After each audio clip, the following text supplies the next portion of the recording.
Hello Tech Pros, episode 253. Get out there, read some stuff, learn about the industry and the sector that you're in. It doesn't have to be technology, it doesn't have to be programming, it could be anything. Welcome to the podcast where we explore the opportunities, challenges, and anxieties that technical professionals and techpreneurs face when building their career, building their products, and building their business. This show is about the people behind technology and the mindsets and skill sets they developed that led to their success. You can learn more about this podcast and our guests at hellotechpros.com and about overcoming social anxiety at anxietynerd.com. All right, let's get started. Hello, Tech Pros. This is Chad Bostic, and I'm excited to introduce our featured guest today, James Studdart. Hey, James, how's it going? Yeah, not too bad, Chad. How's it going yourself? I'm doing very well, man. So this is what? This is a three-peat for you, isn't it? This is episode number 3 for James on the Hello Tech Pros podcast. Yeah, it's the hat trick. I think I got a medal Nice. and stuff for this, a certificate. Yeah, I'm gonna have to print up something. I'm gonna have to. A buddy of mine showed me some stickers that he sends out, and I think I'm gonna have to do that. So. I need some kind of swag to give away, especially for the folks who come back again and again and again. And James is a three-peat guest, his hat trick guest. Let's see, you were on episode 107, and that was back when I was doing the whole 7 days a week. We've recently switched over to just 3 episodes, but back when I was doing 7 days a week, Tuesday was all about productivity, and James had an awesome episode on Productivity Tuesday, episode 107. Called Why Tigger is More Productive Than Eeyore. I love that title, and I love that episode, and it's gotten a ton of great reviews, ton of great feedback from that one, so go check it out. If you haven't already, that's hellotechpros.com/107, or just look for episode 107 in whatever podcast player that you use. And then recently, or more recently, was episode 224. That was a Sunday Being Unplugged, where James shared some of his war stories from being a combat veteran on the airsoft milsim field, right? So not actual combat with actual enemies, but virtual enemies that shoot each other in the face with plastic pellets. That was not get shot and die. Well, hopefully not. Yeah. It was good stuff, man. That was a lot of fun. I have yet to try airsoft, but it's on my list. It's on my to-do list after having that conversation. So check out that episode at hellotechpros.com/224. And James, what are we here talking about? You've recently done something. You've recently launched something. Well, hang on. First of all, let me introduce. I got carried away because we talked about the other episodes, and I'm assuming that there's a lot of audience members who already know James, but there's probably some newbies as well, some new listeners dialing in for the first time today. So let me introduce you. James Studdart is a solutions architect and technical team lead, specializing in the .NET stack with over 10 years experience in the development industry. He's worked on a multitude of different sectors, including but not limited to holidays, international freight, medical, and automotive spaces. And James recently started a new podcast to help other developers progress in their careers by asking the experts the questions you want to ask, but maybe you don't have time to. Or in my case, back in the day, right, I wanted to ask, but I was too afraid to ask, right? I have this social anxiety, and I'm real nervous about talking to new people and introducing myself and asking a dumb question. So James is there to ask all the tough questions in case we don't have time or unable to. Yeah, definitely. And it's from the anxiety point of view, that's something I suffered with quite a while ago. Probably my early teens and later on, and I got into retail, and retail sort of beat that out of me. I had no option to, but to become more confident. And I'm hopefully with this podcast going to give a little bit back to people out there that just can't talk to people or don't know where to get in contact with these people to talk to. And this podcast actually came around from being on yours and then starting your first business course. Nice, cool. So thank you for that. Thank you for that shout out. What drove you to, first of all, wanting to start a podcast, and second of all, two-part question. First, why you wanted to start a podcast. Second, why you wanted to take the Start Your First Business course. Yeah, so the Start Your First Business course, I'll answer that first, is that I've done a lot of side hustles myself, done everything from just web design, web hosting. I ran my own tropical fish business for a while, and nothing's really ever taken off greatly. The tropical fish business probably did the best, and it started to support itself, but things in life changed, and I just wasn't able to continue with that, so that had to fall to one side. And I was always the entrepreneur. I'd never managed to make it to the full entrepreneur, and I was missing something. I was definitely missing, I don't know, the confidence in myself, the vision of where I wanted to be and how to get there, or the push from other people around me to say, yeah, this is where you need to go. And because of that, I just never really got to my actual final product. Written a lot of software, written a lot of products, and never been completely happy with anything, and was never able to push out that MVPOS, as you put it. That's right. Minimum viable piece of something. Yeah, it's that's in my day-to-day vocabulary now. It's a cracking term. So yeah, after coming on your show about the productivity and speaking to yourself and a couple of other people in the podcasting community, I realised that maybe it was the route for me to get out there and give something back to developers around me. I've mentored and helped a lot of developers all the way from beginners through to devs and senior devs, and help them progress their skills. And I thought, well, maybe it's something I can offer to a wider audience.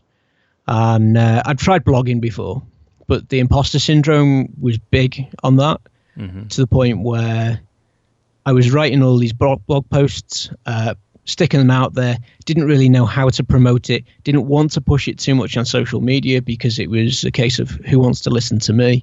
Right. Didn't have the confidence in my own writing skills, but I also sort of looked at it and thought, well, if I've worked these out and if I know this stuff, then so does everybody else. So what's the point?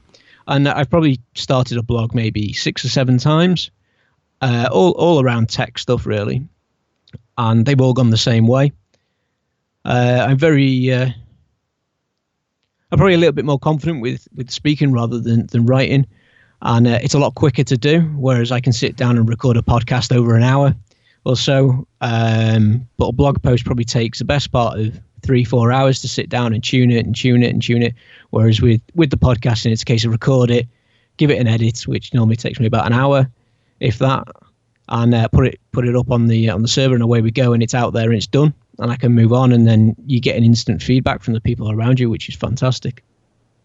I love that. I love that, James, about the imposter syndrome, because I've struggled with the same thing, and I know many people in technology, many people in software development have struggled with this imposter syndrome in many areas of your life and your career, right? Where you're thinking, who am I to ask for a lead developer position? I'm barely qualified to make senior, and I don't even know if I'm qualified to do that because, like, I don't have a degree, and all these people have masters, and da-da-da, and you just worry about things. And then specifically about writing, dude, I feel you. I don't know how many different blogs that I've started and gave up on at one point or another. Actually, if you sign up for the course that James signed up for, I think in one of those emails, James, I listed a handful of domain names that I have bought and had over the years of all the different great ideas, quote unquote great ideas that I wanted to start.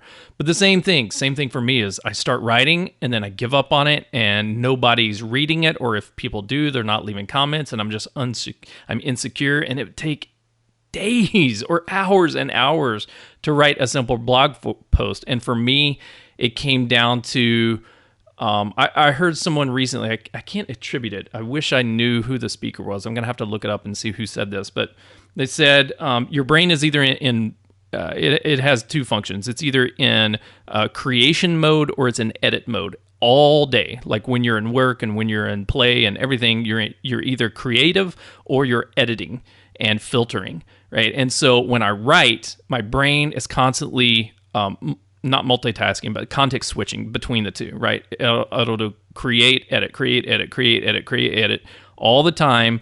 And then it just locks up. And so one sentence can take me 15 minutes, right? I have geeked out on the title of a blog post for 2 hours at one point and never actually published anything. But when like I'm doing right now, I just get on the phone, I get on the Skype, or just having a conversation.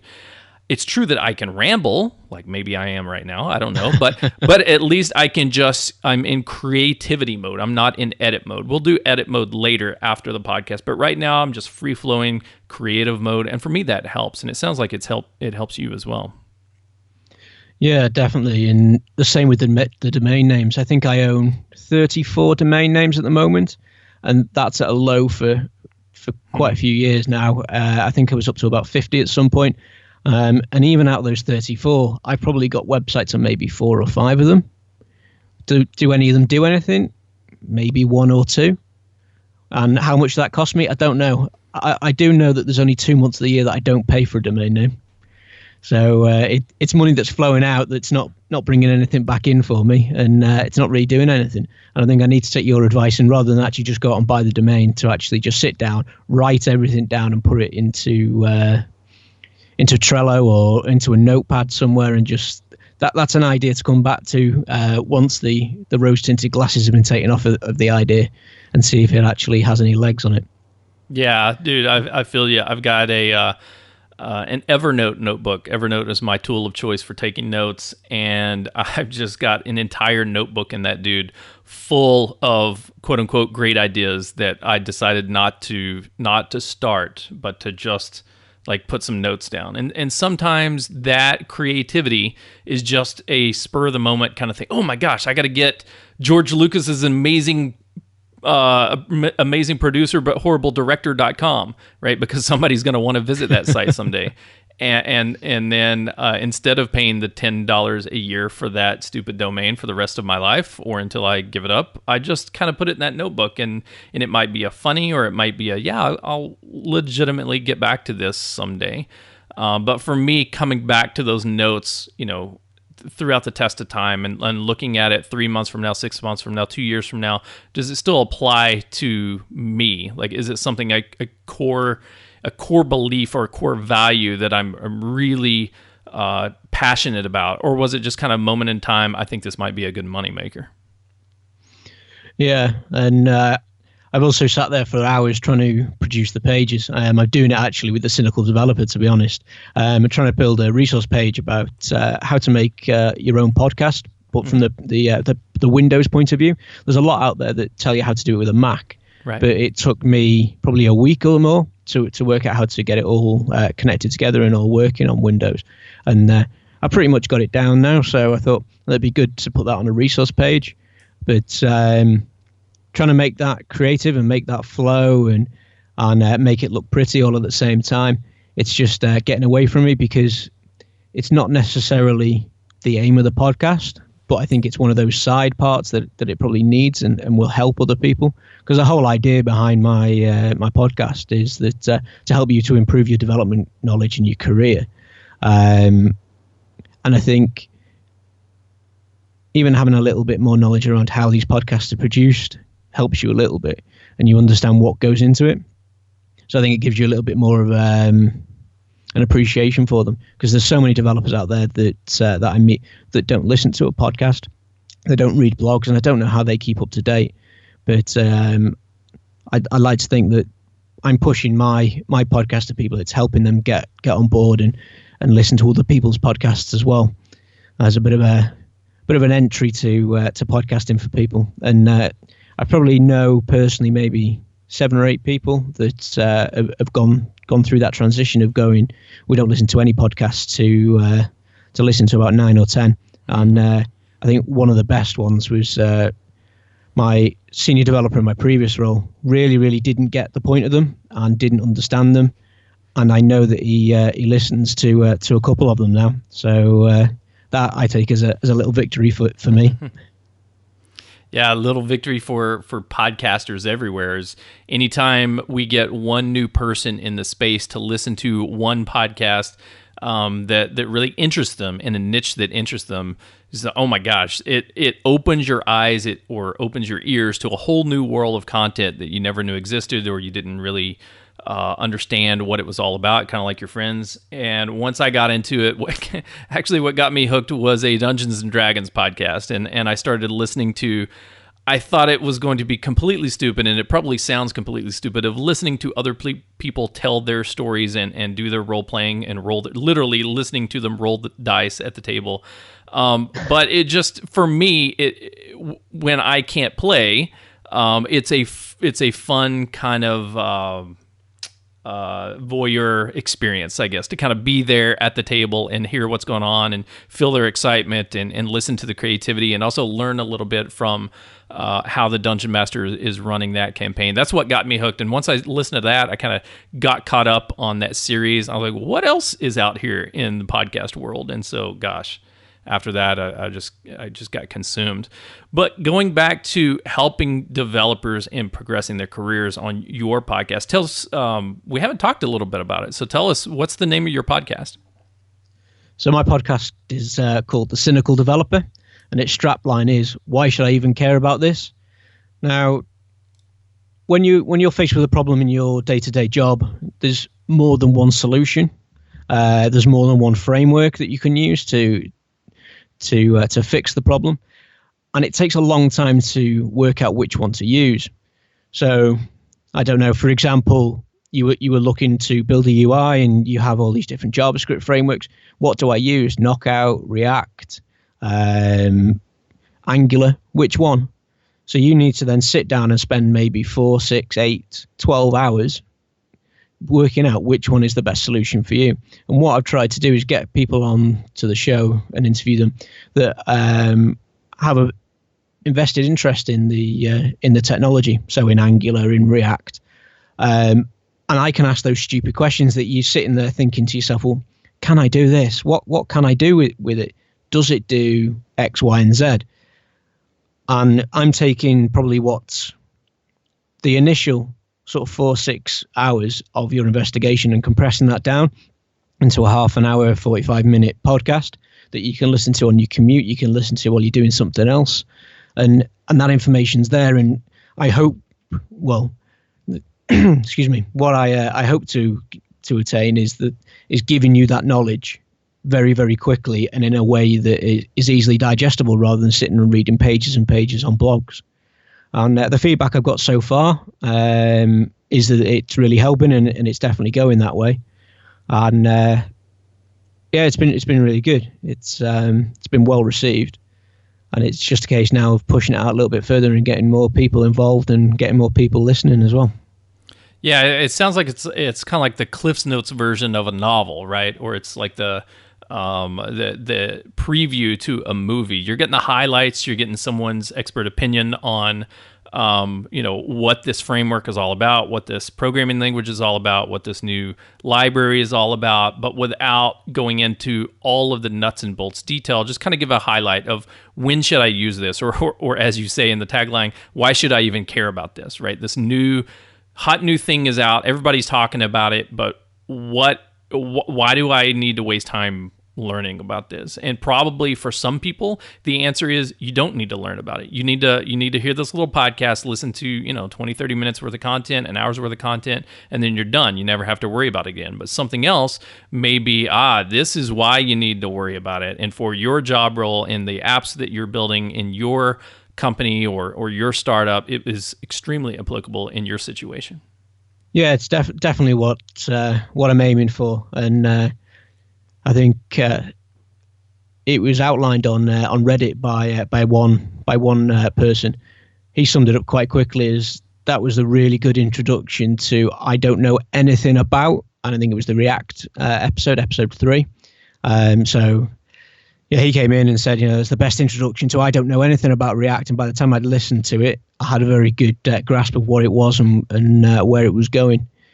So it's going from strength to strength. I'm learning a lot with it. And speaking to all these guests that I've got coming on, I'm learning a lot about these technologies as well, because some of them yes, I've used before. Yes, I know a little bit about them. I can produce stuff with. Others, I haven't even looked at them. I have no idea about them at all. And that was very prevalent for the episode which came out today. And if we're doing a bit of time shifting, it's the 28th of November, which was about JBake, which is a Java-based static website generator. Now, I've done a little bit of Java in the past. I'm not a Java developer, and I've definitely done nothing with static sites. Don't even know where to start with them. All my websites are all .NET based, more or less. So that was a real eye opener that there was this technology out there, and what the benefits of it were. Now, coming to the end of it, I thought this is fantastic, and then I can weigh it up against maybe content management systems, maybe rolling my own thing, and it gives me that little extra bit of information that I don't need to now go and read all those different websites about it and spend too long sort of contemplating it. It's a case of, is it good for me? Yes, I think it is. No, I don't think it is, and I can move on to the next one then. Yeah, and I think that addresses another big problem that I've had in the past, which is analysis paralysis. So once I start studying about a particular topic and trying to make a decision of is this framework good? Is it applicable to me? Like, what do I need to know about it?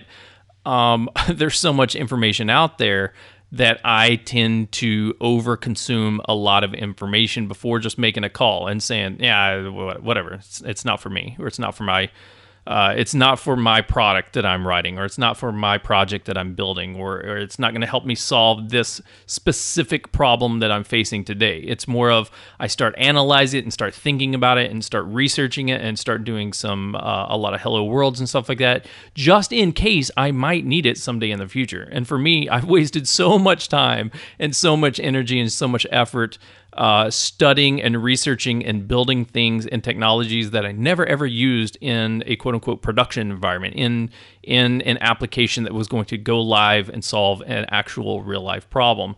And so for me, like, listening to your podcast is great because I can kind of keep up to date on what some of these newer technologies are, what some of these newer frameworks, or just get an overview of the topic, but without spending hours and days and weeks like really studying and trying and building sample projects that are never going to result in an actual production product.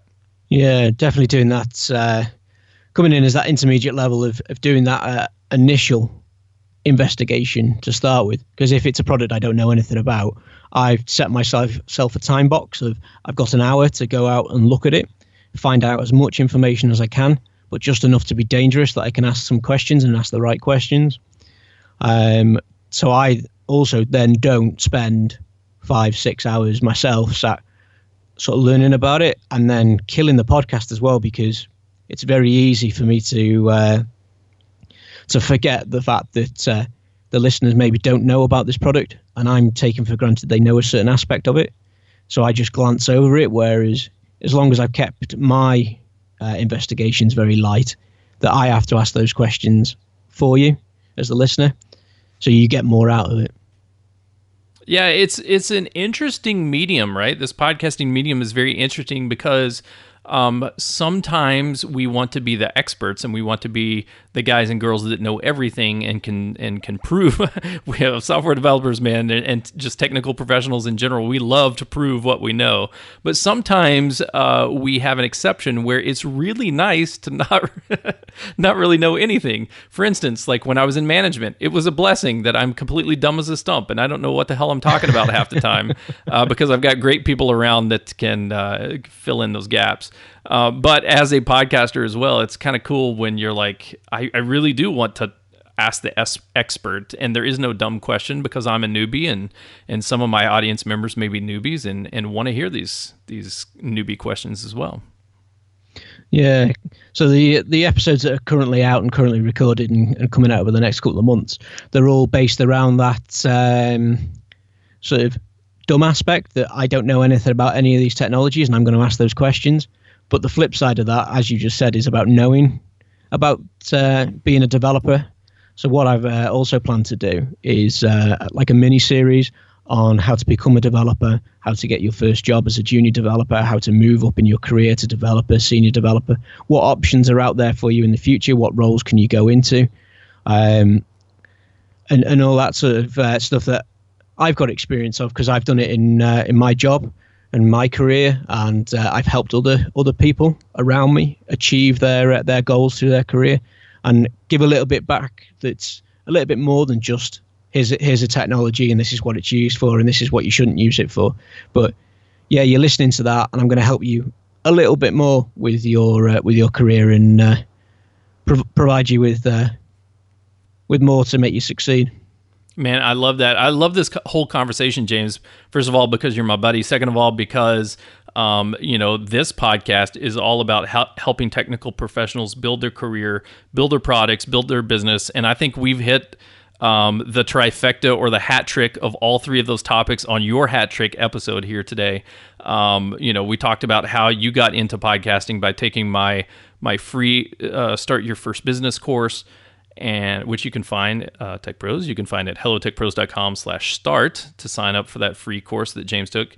And then we talked about building the product, both the products of the code that you're writing as well as the product of your podcast. Tell us a little bit about career development. So you're in the space where you love helping people advance their careers and build their careers. So maybe what's the biggest struggle that you see software developers or technical professionals, things that like biggest common mistakes that they make that's not helping them increase their career?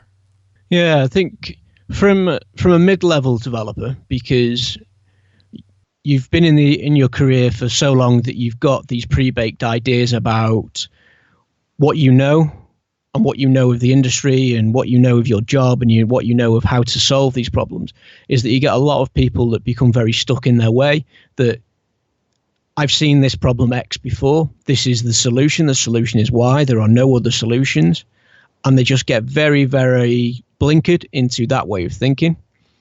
Whereas in reality, there's a lot of different solutions out there. And as technology changes and comes along, there's even more solutions. And what you thought was the right solution 5 years ago is not the right solution today, more than likely. And I think another podcast that I listened to put it very succinctly for me. And that was, if you've got 20 years in software development, but you've done the same thing every day for 20 years, that's not 20 years experience. That's 20 years of one day's experience. You've not expanded your horizons and you've not expanded your knowledge base. And that, I think, is the biggest pitfall for a mid-level or a senior developer that has been in the industry for a long time. They maybe haven't moved around in their career. They've been at the same job. And they haven't needed to be anything more because what they're working on and what they're working with has been their baby for the last 10 years or so. And they know how that works, and it does the job, and it's making money for the business. And then whenever they get anybody new in that comes in and says, oh, why are you doing it like this? Why are you doing it like that? This would make it so much better. If you did it this way, we'd get more revenue out of this product. And they become very defensive. And they don't like you making suggestions or making changes to their baby, but that's something that a lot of developers have to overcome. And I had that in the past. There's an application that I built, a content management system for a company, and I hold that quite dear to my heart. That I built that from the ground up. It's still going now. It's still making that company money. I've not worked for that company for 7 years. But I always keep an eye on it and see what it's doing and who's now using it. And it's probably changed a lot since I built it. But and originally, when I did leave that project behind and moved on with my career, I felt that pang of, I'm leaving it to someone else to work on now. Someone's going to change it. They're going to ruin it. But as you mature as a developer, you realize that you can't be like that, because as you get to bigger companies and they have more projects, these projects can go on and on and on, and then all of a sudden get canned. Some of these big companies spend millions on projects, and they bin them just before release, and it's nothing personal. It's just that's the way the business is going, and you've got to learn to be able to change and adapt and not take that personally, and understand that you're going to get these new hotshot kids coming in that have done the latest computer science degree that's told them that you should be using the latest programming language because it's amazing and it does this and it does that and it's so much better than what you've been writing for the past 10 years. But you've got to be able to embrace that and say, yeah, great. Let's have a listen. Tell me about it. And then we'll decide where we go from there. And I think that is something that can help people progress a little bit in their career. Man, I love that because I have a lot of those same experiences as an enterprise software developer and a dev manager back in the oil and gas business in the energy sector.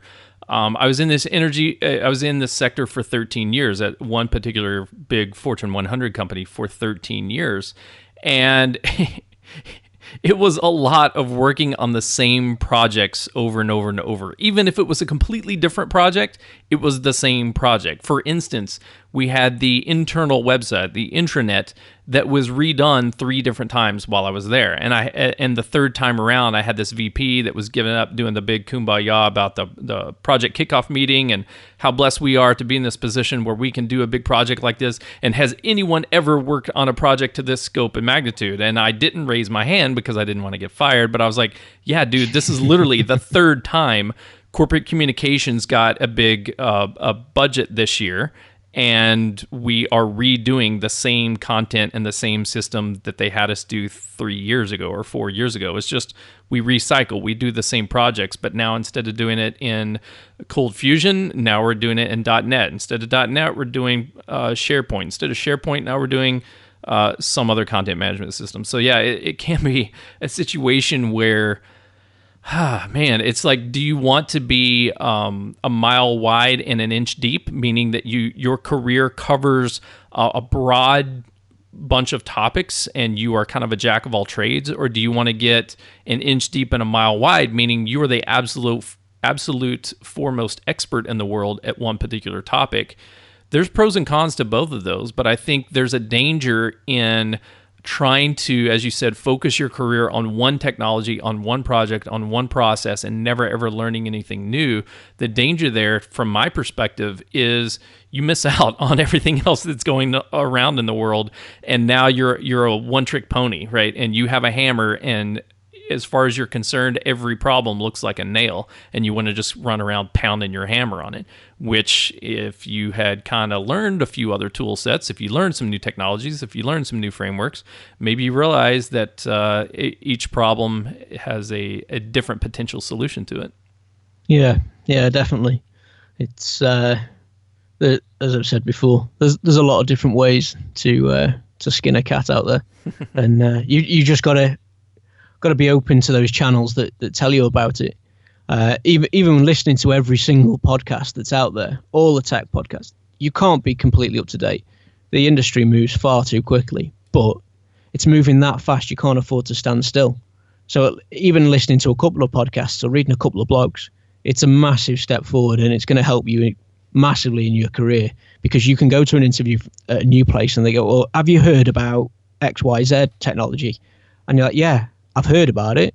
I understand what it does. I couldn't write any of it. I've not used it, but I know what it is. And that's always that starting point, because a lot of these companies, they don't want to bring someone in that can do everything. You know, a blank slate's just as good as long as you've got a strong team already that can help you along, and a good mentor will do that. Awesome. So yeah. Well, James, before we go today, can you share any parting words of wisdom on either career development, product development, or starting your first business, either one, or hit all three, one for each? I don't care. This is your show, dude. Share some parting words of wisdom for our audience, the best way that we can connect with you and tune into your new podcast, and then we'll say goodbye. Yeah, sure.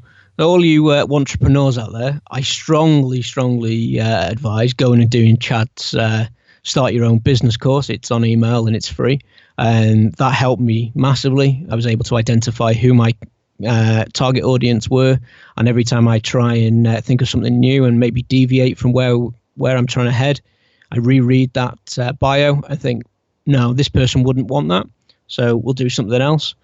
Get get out there, read some stuff, learn about the industry and the sector that you're in. It doesn't have to be technology, it doesn't have to be programming, it could be anything. As long as you're aware of what's going on around you, it's going to help you push your career forward. And if you want to get in contact with me, you can find me on Twitter at James Studdart. You can find me on Twitter at Cynical Devs.